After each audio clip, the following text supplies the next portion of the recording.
दर्शकबिन नमस्कार।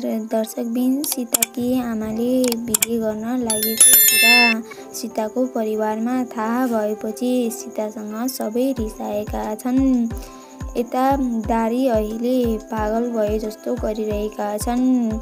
गरिमाले पनि किसिनसँग बदला लगिरहेकी छन्। अहिले सृष्टि निकै कमजोर भइसकेकी छन्। दर्शकबिन अब आउने भागमा के हुन्छ होला त भिडियोलाई अन्तिमसम्म हेर्नुहोला र हजुरहरूलाई सीता सिरियल कस्तो लाग्छ त कमेन्ट गरिदिनुहोला। अब लागौँ आजको भिडियोतर्फ। दर्शकबिन सृष्टिको पेटमा बच्चा थियो भन्ने कुरा जगतले थाहा पाएर सृष्टिसँग एकदमै रिसाएका हुन्छन्।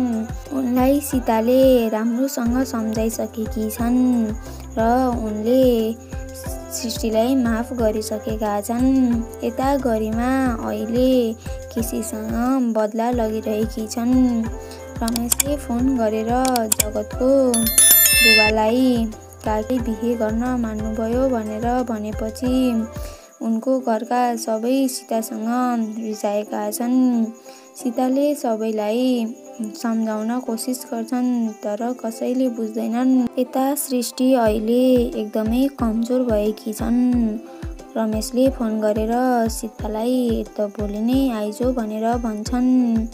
उनले म घरमा सल्लाह गरेर आउँछु भनेर भनेकी छन् तर उनको घरमा कसैले पनि बुझिरहेका छैनन्।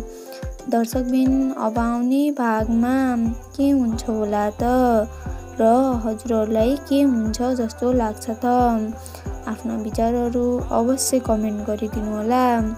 आजलाई यति नै, मिलौला अर्को भिडियोमा।